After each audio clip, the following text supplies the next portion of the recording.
Alors 93 Empire, donc je le disais tout à l'heure, hein, l'idée c'est de réunir les rappeurs de Seine-Saint-Denis, les petits jeunes, ceux qui sont très à la mode, les légendes, vous l'avez dit, comme Suprême NTM. Au-delà de ça et du projet artistique, j'ai toujours trouvé, enfin moi j'ai 38 ans, et depuis que j'ai l'âge de regarder les infos, j'ai toujours trouvé qu'on parlait de la Seine-Saint-Denis comme... alors, de la poubelle de la France. Au mieux, c'est un problème, la Seine-Saint-Denis, en gros. La dernière fois, j'en ai entendu un à la télé qui disait c'est la carie. La carie, la vache, non mais la violence. Et vous en avez fait un empire qui a un drapeau et dont on est fier et qu'on porte en étendard. Vous l'avez sur votre sweatshirt ce soir, ce 93, alors que beaucoup de gens l'effacent de leur CV pour avoir une chance d'avoir un entretien.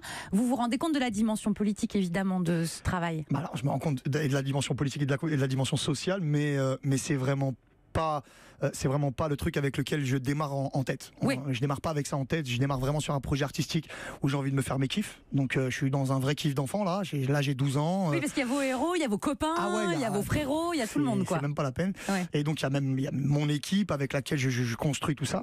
Donc c'est vraiment un projet que tout jeune artiste de Seine-Saint-Denis a rêvé de faire. Donc voilà, quand j'ai appelé tout le monde, en fait, il a juste le boulot, le vrai boulot, ça a été de dire donnez-le-moi à moi.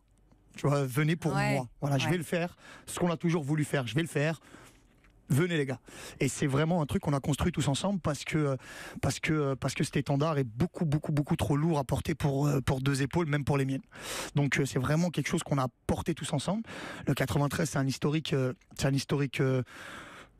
C'est vrai un peu douloureux pour nous en tout cas parce que c'est vrai que on a des réalités sociales que personne ne nie et nous non plus, nous les premiers.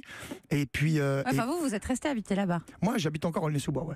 Mais après le truc c'est que de tout ça il y a des talents incroyables, il y a des mecs qui ont des carrières et des parcours de fous. Et voilà, mon cœur de métier, ma passion à moi, c'est le rap, c'est la musique. Donc j'ai essayé de ressortir ce qu'il y a de meilleur, de plus positif. Voilà, on n'est pas tous segmentés en carcan. Voilà, on a tous envie de faire des choses ensemble. Sauf que des fois, il faut, avec l'ego de chacun, qu'il y en ait un. Oui, mais alors vous, justement, il y en a un qui disent venez les gars. Vous avez lissé tous les égos, tout le monde est là. Alors, je vais donner quelques exemples. Alors, il y a Wa, évidemment, avec Soul King, Vald, Eus l'Enfoiré, Sadek, Kalash Criminel, j'en ai oublié. Et Mac Taylor. Tout est sous la cagoule, tout est 9-3 Empire, tout est sous la cagoule. Et même au niveau du style, il y en a vraiment pour tous les goûts. Dadju est là avec vous, Sofiane, sur Apollonia. C'est pas Gilo, mais c'est tout comme.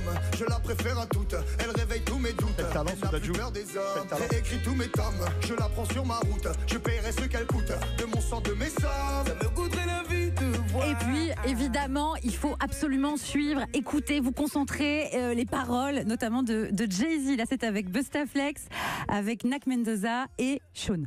Dans le rap français, je suis déjà le boss comme Jay-Z. Tenir le monde au fond de ma poche comme Jay-Z. Faire rapper la mère de mes gosses comme Jay-Z. Je suis millionnaire, j'ai le droit d'être moche comme Jay-Z. Je suis millionnaire, j'ai le droit d'être moche comme Jay-Z. Voilà le genre de pépite que vous allez trouver sur 93 Empire. Vous êtes content, vous êtes fier, Fianso? Je suis super fier. Je suis super fier de ce projet. Je suis super fier de m'engouffrer dans des missions impossibles et de les rendre. En 3 mois. Ouais, franchement, c'est beau. Mais après, c'est vrai, c'est 3 mois, mais c'est 3 mois, 24, 7 sur 7, faut le savoir. On n'arrive pas au bureau le matin à 9h et on part à 18h. Hein. C'est 3 mois de vie. Ouais. Vraiment 3 mois de vie. Et puis avec tout l'engagement et toute la responsabilité que ça veut dire aussi de faire un projet 93 Empire. Je prends un exemple tout bête, un chanteur comme l'artiste, Ket Bondi, qui est super connu, qui a signé des hits de malade ces derniers temps. Il a fallu que j'aille le chercher jusqu'au Maroc, chez lui, pour qu'il fasse partie du projet. Donc ça m'a même fait voyager. Je suis allé chercher des gens chez eux, dans leur salon.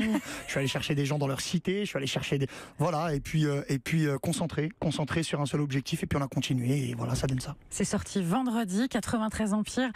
C'est aussi un concert qui se prépare très très fort au Zénith de Paris le 9 décembre prochain. Notez-le dans vos tablettes et nous on revient.